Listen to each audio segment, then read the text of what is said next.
Hello and good morning, everyone. My name's Adam. I'm Head of Marketing here, and I'd like to welcome you to this ISM webinar. I know you'll get plenty of practical advice from today's session, which you can start applying to your own roles straight away. This webinar, once delivered, will be made available on demand, so you can watch it as many times as you like and at your own convenience.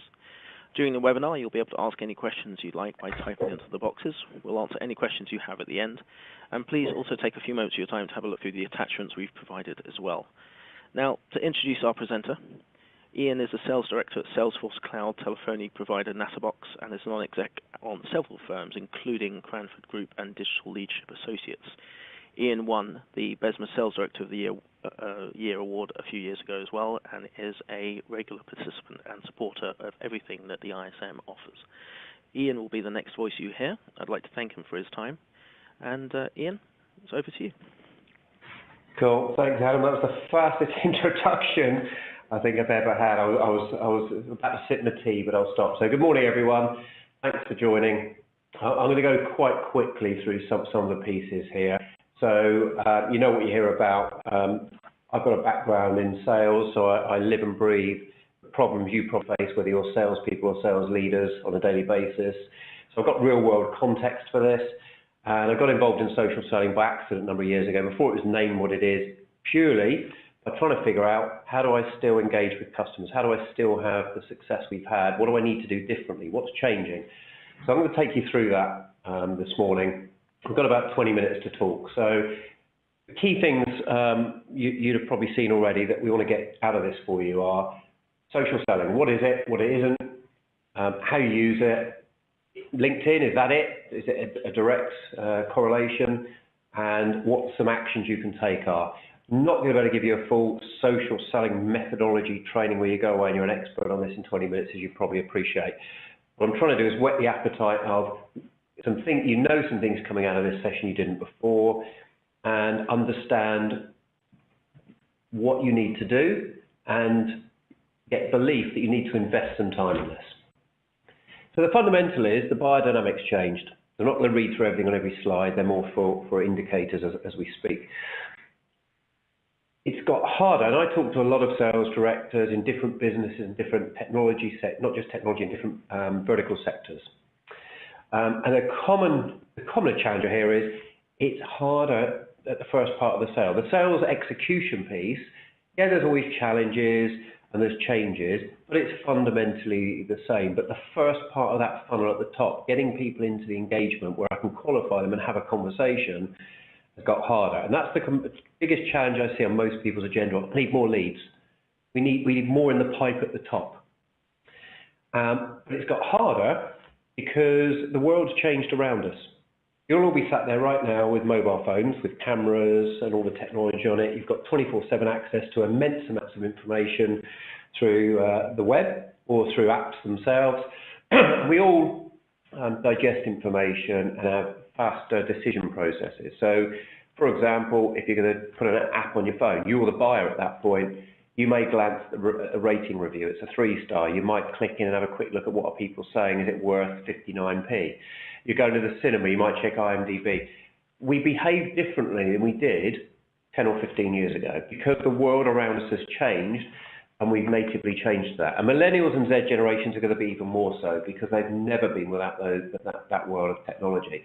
So you don't have what I used to have, and some of you may remember, where you go to see a customer and they'd quite happily ask you, tell me about you. They don't know about you as an individual, tell me about your business. They've only got superficial knowledge. And you can have that in-depth conversation. Now it's expected. You know about them, they know about you, and people may make precursive decisions on, I don't need to talk to you. I've already made that decision based on the little I've seen. So how do you get past that? That's where social selling fits for me. It's the beginning of the pipe. It's how do you use this new methodology, which does encompass some tools, to get a conversation with a prospective customer where I can get it back into the traditional sales method of qualification, developing the opportunity, differentiation, USPs, negotiation, etc. So, what is social selling? And there's lots of different definitions, but in simple terms, I thought this was a fairly concise one. It's about leveraging your social brand. So what do people see of you online to help you fill your pipeline with people, insights, and relationships? Let's expand on that. Let's quickly move forward. So what it isn't is probably a good place to start. I'm sure you've all had these. I get these all the time, where there's a couple of things. One is where people create something on social and then think it's going to flood their inbox with leads because they're on there. And what do I do now? Well, that's great. And we'll talk about the profile in a second briefly. It's great you're on with these platforms, but you need to do something with it. You need to engage, and we'll talk through that in a second. So things that it's not. Some misnomers I hear often. It's not the job of marketing. Social media, maybe, as part of marketing, that's your corporate brand. But social selling is a sales methodology of using social media to get to talk to a client. It used to be just the phone, right? We'll all remember email started to become a platform, which I think is overused now as a way of not really speaking to people, a one-way conversation. But now we've moved into the realm of, now you've got all these other platforms and social media and WhatsApp, etc., that vary depending on the type of your business, B2B, B2C, the industry, the age of your customer, the product you're selling, the value, etc. Social selling does not replace your existing sales process. So it isn't, great, this is the new mantra, this is the new golden key, because things aren't working well for me, I'll just adopt this and it's going to solve my world. It's also not, and this is the biggest misnomer, the name itself I think misleads. I have a lot of people that, oh, social selling wouldn't fit us, our product can't be sold online. It's quite complex. It's not about selling your product through social media and taking an order. It should be called something like social sales engagement through social media. You know, the name itself is nice and catchy, but it doesn't really tell you what it is. It's certainly also not an excuse to avoid traditional stuff like pick up the phone. If you can pick up the phone and speak to a prospective customer and get through, do it. Don't go a slower route. Social selling using social media is not a quick route. It's not a quick win. It can be, but typically it is not. So this isn't an excuse for your salespeople to say, oh, no, I'm doing all this other stuff over here. That's why I never try and approach a customer. It's blended. It is, you have your current methods, but we've seen cold calls don't work, right? It's about how do you make them a warm call? How do you make it, my ideal world is, the customer invites me to engage because they see value in it. So if you can't get through on the phone or you've tried other methods with a customer, why would you not, in parallel to what you're doing to your group of prospects, be doing some social selling as well as those other methods? Now, a couple of other things. I always give positive and negative. It's not rocket science. Nothing I'll talk through. And when I do these sessions as a half day or a full day session, there's no rocket science. There's nothing where people look at it and go, oh my God, this is like really complex mathematical. How do I figure? Oh, don't get it. People get it. It's pretty simple stuff. But the danger of that is also it's not for the dumb. You can't rush into this, and you also can't take shortcuts, as I'll touch on in a second, because the shortcuts will do you more damage than good. There's a propensity in sales, and certainly sales leadership, to push sales is I want it now. This is not, I'll give you it now solution. So we've all had this one, I'm sure, where someone connects with you, and perhaps you glance at their profile and think, oh, they might be a useful contact in the future. It might be a recruiter, it might be someone in your local business area, whatever it be. But immediately they've got a connection, you get the sales pitch through in a LinkedIn email or a message. It's, here's what I want to talk to you. There's no warming up. Now this is, the analogy I give to relate this back to real world, is this is going to a business event at a hotel or something. You meet over coffee, you're bumping into people, and your approach is to say, hi, I'm Moyse from Nanobox. This is what we do, and trying to immediately sell to them, just because they shook your hand and gave you a warm smile over the coffee. That's what you're doing.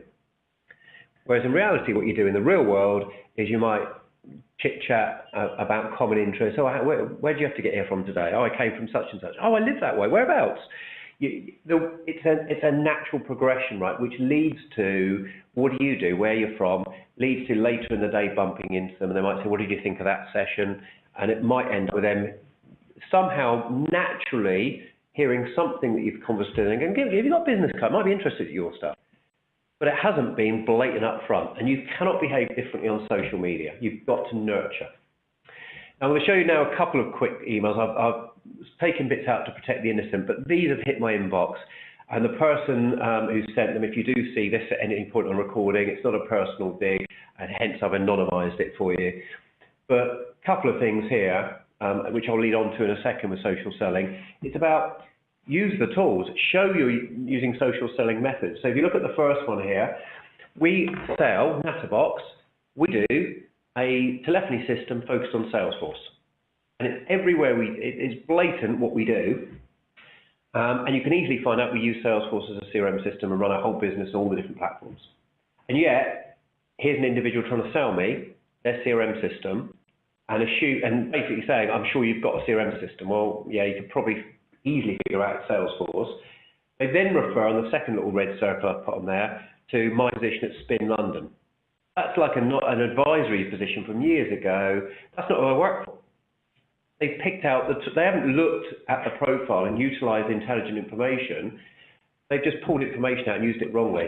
And I subsequently have had lots of mails from them, and here we talk that A, there's no value in this from me, it's pitching. B, they're talking about CTI and their CRM. Well, we sell CTI, that's actually what we sell, so it's getting worse. So you know, they haven't done the research to decide, you shouldn't even be approaching me. And if you are, it needs to be relevant that you're showing me you already know stuff. And I expect you to, because it's publicly easily available in seconds. What you're doing is treating me as a number and just scattergunning information out. So what is social selling really? It's an additional tool set and methodology and that gives you a clue to the LinkedIn piece coming up in a second. But it's a methodology of using social media as a way to engage with a client, way to engage with a prospect, the way to get the conversation started. And that can be prospects and customers if, for example, you're in a customer retention or customer success team. And in red, this is where I really talk about this when I headline it to people, is a number of things. It's about finding. So finding information, finding people, and piecing that information together. It's about connecting to people. It's about listening. What do they talk about? What do they post? What are they interested in? I'll come on to these in a second. It's about sharing. That might be a comment. It might be an insight. It might be a document or something, giving some value back. And all of that means engagement. How do I engage with you online? How do I get two-way conversation with the objective to turn it into a real-world conversation? Then my job is done. I'm speaking to you. That's why I said earlier, if you can shortcut that and get an introduction or get to speak to someone without going through a longer earning the right process on social, then do it. But a lot of the time I'm hearing from people, they've tried and tried, they've called the prospect 10, 15 times, they've mailed them 5 times. Here's my suggestion. If you've gone, there's a certain tipping point, and I haven't seen any scientific number on this, but the more you call someone, and maybe you get this on the line, if I see the same number and a company up in Manchester selling me marketing or events or recruitment or whatever it may be, and I've got a voicemail from them the first time, it's 0161. Every time I see 0161 for the next few days, I'm looking, I wonder if that's them again. I'll let it go to voicemail. Your filtering goes up. The chances of them getting through goes down. And it gets to a point where you recognise their phone number, or you see the email come in and you don't even glance at the email because you know who it's from the email address because you've had 10 of them. So if you're not getting through quickly, by sending lots more, which people think is nurturing, are you really going to? Because you've had no conversation. With social, we can do it a bit different. Because with social, when it does rely on the person you're trying to get hold of being on social media, obviously, so this doesn't always work. Sometimes it will fail abysmally if they're not in that sphere. But nothing is a square peg for every square hole. But this is about, if you can find that prospect you're trying to get engagement with, look the individuals up, so that's the find piece. See who else they're connected to that knows you. So that's still the find piece, right? It's, what can I find out about them? Read the profile. Where did they work before? Did they go to the same school as you? Go down the whole process. Who's endorsed them? Someone you know has written them a review. They obviously know them quite closely. You need to look and do this piece. Then it's about the right time connecting with them. So this isn't a linear process where you find them, connect, listen, share. It can be totally different order. So let's move on, then we'll talk a little bit about those in colour around them. And it is about using new tools. So it may be using LinkedIn, it may be using Twitter, along with approaches. The product themselves, the technology does not solve this. So the first part of this, and we'll go a bit quickly in a second, because I notice my time's going quite quick, is about making a first impression. We're always told that in sales. In real world, you wouldn't turn up in ripped jeans to a meeting with a finance company in London, right? So you dress appropriately for the business you're in, you make a good first impression. You need to do the same on social.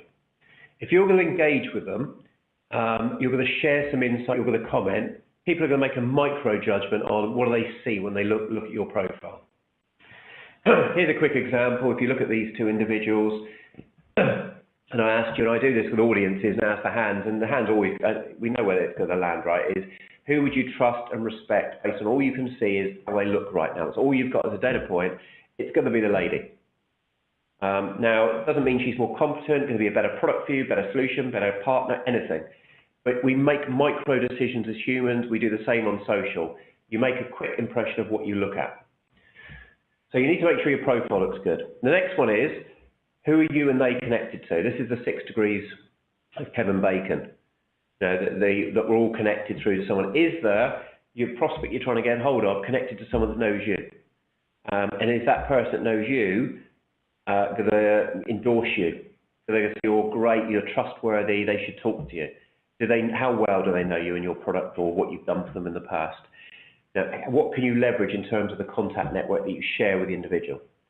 This is a biggie, this is a real simple one, but a real fundamental for me of social selling that most people I see fail on. It's being what I call being Sherlock. So this is, when you look at social, you look at the individuals you're trying to contact and engage with, whether it's a meeting you've already booked but you haven't met the people, or it's someone you're trying to get the initial engagement with. What do you know about them? What can you know about them to be better armed to engage in an appropriate fashion and with the right information to their agenda? So most people skim the top of the profile. Look at what other social profiles they've got. What do they share? Do they on Twitter share more personal stuff, but it's about, it will give you a clue what they're interested in, right? They don't people don't reshare content on social platforms if it's not something they think is valuable. So if they're resharing lots of stuff about Arsenal Football Club, they probably support Arsenal.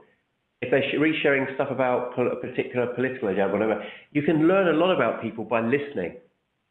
So that's why I say being on Twitter and things, it's not, you don't have to be posting stuff, and I'll talk about this in a second briefly, is listening to what they're saying. Who do they know? Now here's the Sherlock piece. What happens in Sherlock Holmes stories is Lestrade from Scotland Yard will go into somewhere, see a dead body, look at a few clues, and come up with a surmise of exactly what the problem is. Sherlock will come in, look around, spot 20 other things that were all there to be seen, make more correlations, figure it out, and say, no, that's not what happened. Totally different story, there's things here. That's what you need to do on social. And I've seen this where I give examples where, when it's individual, here's a social profile. What are the clues there that would give me value in this? And I've done this with rooms of people and they don't spot it. It's on the screen. If you've got to really pay attention and start to look at not just who you know that they know, but where did they go? Where did they work? Did they work somewhere that one of your contacts was at? Maybe they're not connected directly to them because they're not social, didn't spot that, or they didn't connect years ago. You're looking for every angle and every clue. Do they post their own content? Do they write their own blog? What's it about? Have they been interviewed in the press if they're a CIO? Have they been interviewed? What do they talk about? Do they talk about their agenda? It's about finding everything you can to piece together a picture of how do I approach this individual? What are their buttons? What's the things that are interesting to them?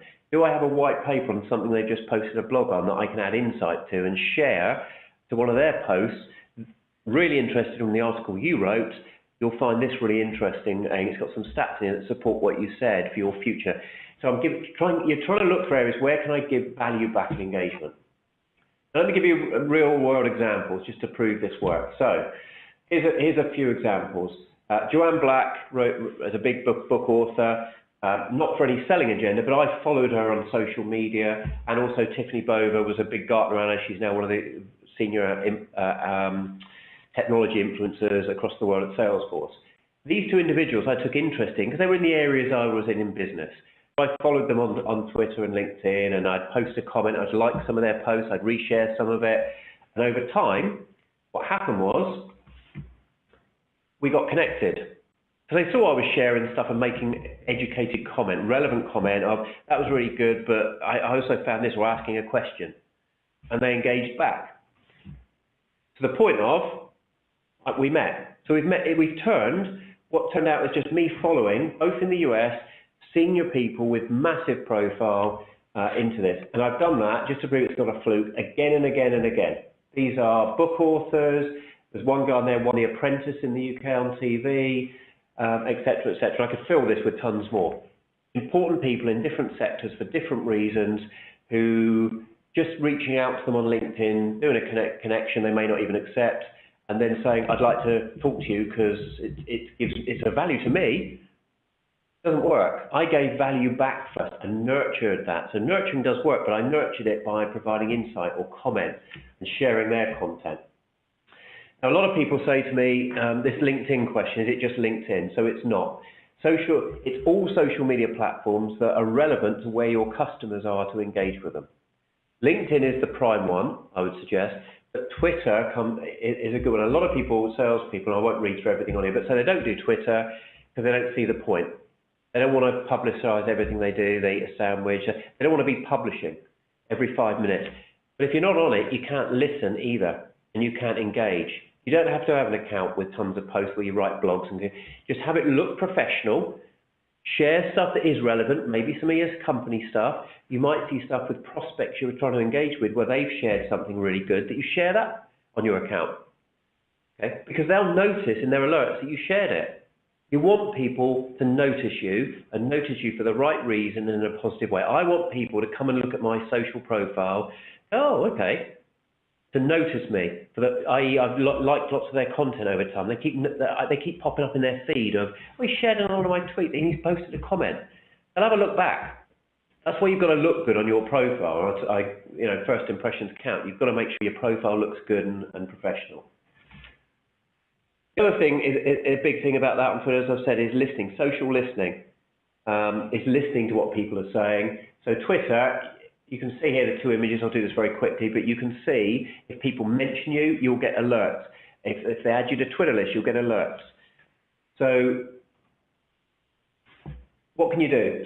Some actions quickly to wrap up. I'm slightly running over time, I can see. One is you can test your photo. An easy site to go to. It's a really easy one, photofeeder.com. You can either pay or you can rate other people and get some free credits. It takes minutes.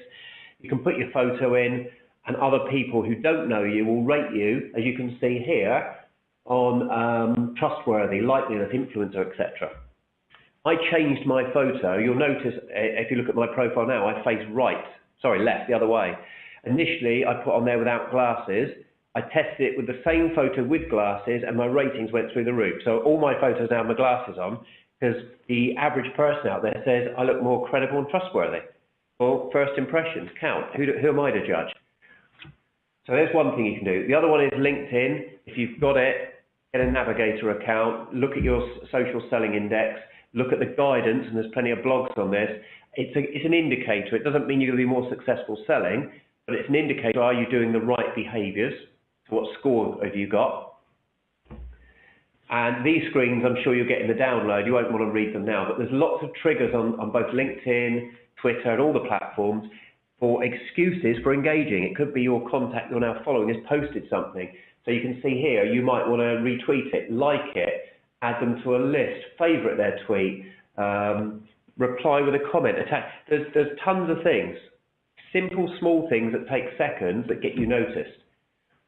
Important across all of this, though, is be authentic and be real. Do not fake it. And I've had this where a prospect I want to engage with, what they tweet about is 17th century architecture, and it's obviously their passion and their hobby.